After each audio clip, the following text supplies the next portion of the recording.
Salut la famille, j'espère que vous allez bien, j'espère que vous avez passé une magnifique nuit. Donc actuellement, les Madrilènes sont en train de faire croire au monde, désolé, hein. Les Madrilènes sont en train de faire croire au monde qu'ils sont en crise, hein. Entre Xabi Alonso et le vestiaire, rien ne va plus. Alors que le Real Madrid sort d'une semaine décevante, le coach basque n'a plus la même mise sur une partie de son groupe qui ne suit pas ses idées et ses consignes. Certains joueurs estiment que Xabi Alonso veut tout contrôler sur et en dehors du terrain. Une approche totalisante qui ne passe pas dans un vestiaire habitué à plus de liberté. Une partie du club commence à douter. Cadre agacé, staff inquiet. Le modèle Xabi Alonso convainc moins en interne. Le coach est face à son premier défi à Madrid. Au Real, le quotidien est un champ de mines. Et selon plusieurs voix internes, Xabi Alonso a déjà marché sur quelques-unes. Il a déjà fait exploser quelques mines, les gars. Le problème n'est pas seulement tactique entre Xabi Alonso et son vestiaire. Les formes posent aussi question. Le coach espagnol peine à gérer certaines personnalités du vestiaire au point d'avoir déjà perdu la confiance de plusieurs poids lourds. Les gars, je vous assure, c'est vraiment la crise. La fracture entre Xabi Alonso et une partie du vestiaire ne vient pas du volume de travail, mais de sa méthode. Exigence extrême, session vidéo interminable, correction en boucle. Certains cadres parlent d'excès d'informations.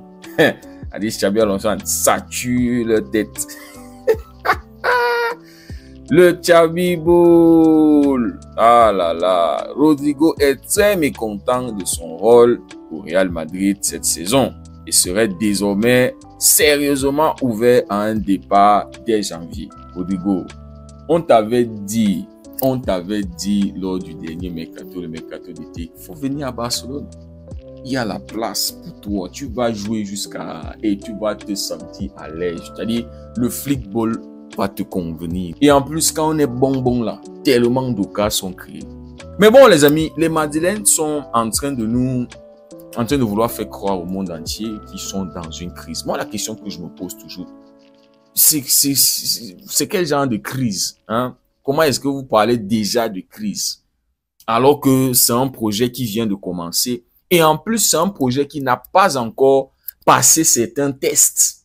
C'est un vrai test. Je vais vous prendre l'exemple du Barça, les gars. Quand Hansi Flick arrive au Barça, il y avait une façon de jouer qui était propre. Je ne sais pas que ça veut dire propre à nous, mais c'était de défendre très bas, bloc bas, construire et d'avancer et aller attaquer. C'était ça.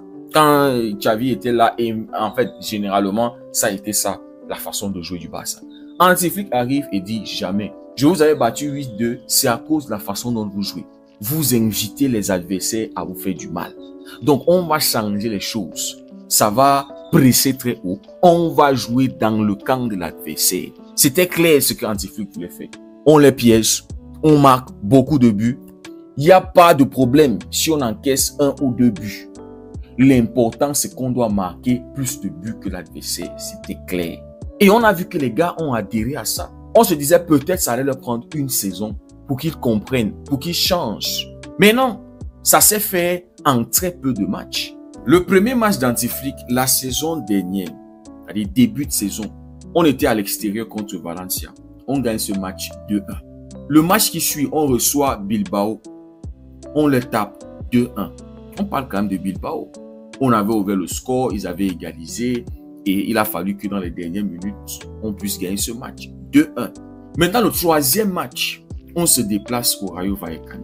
On était mené à la pause 1-0. C'est ce match-là où Dani Olmo avait débuté avec le Barça. Dani Olmo nous permet de gagner ce match. Je crois que c'était Pedri et Dani Olmo. Pedri qui va égaliser en deuxième mi-temps. Voilà, sur les 3 premiers matchs, on s'est dit, les gars, ils doivent s'adapter encore. C'est-à-dire, c'est un nouveau système, c'est une nouvelle façon de jouer. Le 4e match, on reçoit le Real Valladolid. On leur donne une leçon de football. 7-0. Je pense, c'est là où le football avait vraiment débuté, avait vraiment décollé. C'est là où les choses ont vraiment déclenché avec le flickball. On se rappelle que la saison avant, on s'était fait rouler dessus par Girona. Un derby barcelonais. On va à Girona, on les tape 4-1. Malgré le fait qu'on avait même un carton rouge. C'est vrai, on perd contre Monaco, le premier match de la Champions League. Mais on revient contre Villarreal. On est à l'extérieur. On tape Villarreal 5-1. C'est vrai qu'après ça, on va connaître notre défaite. Notre deuxième défaite de la saison. Ça, c'était à Osasuna. Et on avait reproché à Flick d'avoir fait beaucoup de rotations. Puisqu'il était en train de vouloir rattraper l'erreur en Champions League. La première défaite. Donc, il se préparait pour les Young Boys. On tape les Young Boys 5-0. Ça, c'est les Young Boys. On tape Séville 5-1. En ce temps-là, c'était pas le Séville de cette saison-ci là. Hein? C'était quand même un Séville qui était là. Il y a même Alaves qu'on va taper 3-0. Vous voyez que il y a des scores. Et à ce moment où on commence à taper tous nos adversaires comme ça commence à faire du bruit. Ça commence à faire de l'écho. Ce Barça qui joue différemment. Ce piège du hors-jeu qui préoccupait les coachs adverses. C'est-à-dire, il fallait battre ce piège. C'était tout un calcul, c'était tout un problème pour les équipes adverses. Qui va réussir? Comment battre ce piège du hors-jeu? Ouais, c'est-à-dire, on avait déjà quelque chose, une identité, quelque chose qu'on mettait déjà là-bas dehors qui préoccupait les gens. Et c'est arrivé au point où les médias commençaient à compter le nombre d'hors-jeux et à voir quel autre club faisait mieux que le Barça. Vous voyez, c'est ça qu'on appelle une identité. C'est-à-dire, Flick est arrivé, il a mis quelque chose et ça faisait déjà du bruit. Mais il fallait que ce flickball passe un test véritable. Oui, parce que déjà en Liga, ça traumatisait. Le monde entier avait déjà des échos. Mais il fallait que le flickball passe un test. Et le premier vrai test, c'était contre le Bayern. On tape le Bayern 4-1. 4-1 les gars. Ça c'était le premier vrai test. Ce Bayern qui nous avait traumatisé pendant des saisons et des saisons. Depuis le temps de Lionel Messi. Et puis le classique suit. 4-0 contre un Real Madrid qui sortait d'une grosse saison, qui nous avait terrorisé, qui avait terrorisé encore la planète foot. Champions League, Vinicius, Mbappé qui arrive et tout le racontage quand Mbappé arrive. Le Barça ne va plus exister, on pleure, le Barça, machin. Et il sortait aussi d'une grosse victoire contre Dortmund. Vous avez fait une remontada avec un Vinicius XXL qui se préparait pour le Ballon d'Or. Deuxième gros test, on tape, on humilie le Real Madrid à Santiago Bernabéu. Vous voyez que le flickball avait passé deux gros tests. Ce flickball-là qui préoccupait déjà les esprits. Et puis, après ça, on a connu notre moment faible. Le Barça avait connu 4 défaites, 2 matchs nuls. Ça nous avait coûté la première place, la deuxième place. Là, on peut parler, les amis, de crise. Maintenant, si on revient, je vais faire le parallèle maintenant avec le Xabi Ball. Xabi avait débuté en Coupe du Monde des clubs, déjà dans une compétition mondiale. Et à chaque fois qu'il se confrontait à un vrai football, on avait de la peine à voir ce Xabi Ball-là produire quelque chose qui dépasse l'adversaire. Comparé au Barça, à chaque fois qu'on rencontrait un véritable adversaire, on avait cette capacité à élever notre niveau et de taper l'adversaire. Ce qu'on ne voit pas jusqu'à présent avec ce Xabi Ball.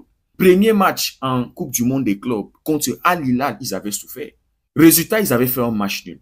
Et tous les autres matchs qui avaient suivi, c'était les 3-1, les 3-0 et voilà, contre des adversaires qui ne proposaient pas grand-chose contre ce Xabi Ball. Même quand ils viennent gagner contre Dortmund, c'est avec beaucoup de galères. 3-2 avec un carton rouge. On se rappelle que c'est Dean Huijsen qui avait pris un carton rouge. Et puis, on voulait voir aussi comment ce Xabi Ball-là allait se comporter face au grand PSG. Mais bon, le niveau était très haut. C'est le Paris Saint-Germain. Le Paris Saint-Germain leur pète la gueule. 4-0 humiliation. On s'est dit, ok, la Coupe du Monde des clubs terminée. Xabi, il vient d'arriver. Le chantier est vraiment lourd et il faut qu'on lui laisse le temps de travailler. On ne va pas le juger sur la Coupe du Monde des clubs. Mais les amis, quand on regarde le Xabi Ball depuis le début de saison, c'est 1-0 contre Osasuna, 3-0 contre Oviedo, 2-1 contre Mallorca, 2-1 contre la Real Sociedad, 2-1 contre l'OM. Un match même qui avait été, voilà, l'OM qui s'était fait voler. 2-0 contre l'Espagnol, 4-1 contre Levante. Et ils se font exploser la gueule par Atlético, qui était un premier gros test, surtout en championnat, le derby madrilène. C'est-à-dire, si on gomme, si on efface la Coupe du Monde des clubs, Atlético Madrid était un premier gros test pour ce Xabi Ball. Ils se font péter la gueule, les gars. 5-2. Voilà un premier test que le Xabi Ball n'a pas pu passer. Et après, Kairat 5-0, normal. Villarreal, 3-1. 1-0 contre Retafe avec 2 cartons rouges. On se rappelle que c'est quand les cartons rouges interviennent, quand l'arbitre intervient, donne 2 cartons rouges, que le Real Madrid réussit à gagner ce match juste derrière. La Juventus, 1-0. C'est-à-dire une Juve qui est malade, 1-0 seulement. 2-1 contre le Barça. Flatteur. Et c'est pour ça que j'ai dit qu'aujourd'hui, si tu tapes le Barça, c'est-à-dire ce Barça-là du mois dernier surtout, taper ce Barça-là, ce n'est pas synonyme d'être fort. Et c'est là où les Madrilènes se sont trompés. C'est trompeur de battre le Barça, puisque toutes les équipes, c'est-à-dire on voit ce Barça-là, que toutes les équipes ont une opportunité contre ce Barça. Donc taper le Barça ne veut pas dire qu'on est fort. Et on a l'exemple de Séville. Séville nous tape 4-1. Mais après, ils se font taper derrière. C'est-à-dire ils perdent 3 matchs de suite. La même chose pour le Real. Taper le Real ne veut pas dire qu'on est fort. Liverpool, ils se font péter la gueule par Manchester City. Et puis, ils perdent à Liverpool. Ils vont taper Valencia 4-0. C'est normal. Le Valencia de maintenant, c'est pas fort. Et puis, ils vont à Liverpool, ils perdent, ils font match nul. Et ils sont en train de parler de crise. Quelle crise? Quel est le vrai match? Quel est le vrai test que le Xabi Ball a passé? Aucun. Et ils sont en train de nous faire croire, oh, la crise s'est montée, c'est descendu. Vous ne pouvez pas parler de crise tant que vous n'avez pas encore inquiété le monde avec votre Xabi Ball. Le Barça pouvait parler de crise parce que notre début de saison, la saison dernière, était exceptionnel et personne n'attendait ça. Ça traumatisait en Liga et ça traumatisait déjà l'Europe. Et puis on traverse cette période de difficulté-là. Deuxième partie de saison exceptionnelle, on arrive jusqu'à la porte de la finale de la Champions League. Nous, on peut parler aujourd'hui de crise parce qu'on est à la deuxième saison d'un projet. Et normalement, on est censé maîtriser les choses. Donc, les Madrilènes, laissez-nous avec ce truc de crise. Vous n'avez pas encore passé un réel test. Et tant que vous ne passez pas, vous n'inquiétez pas les gens avec votre Xabi Ball, c'est du n'importe quoi, franchement. Du grand n'importe quoi. Dites-moi ce que vous en pensez en commentaire si le contenu vous a plu. N'hésitez pas à liker, à partager pour ceux qui découvrent cette communauté. N'hésitez surtout pas à nous rejoindre, c'est gratuit. Merci beaucoup d'avoir suivi la vidéo. On se dit à très bientôt, prenez tout soin de vous. Dieu vous bénisse.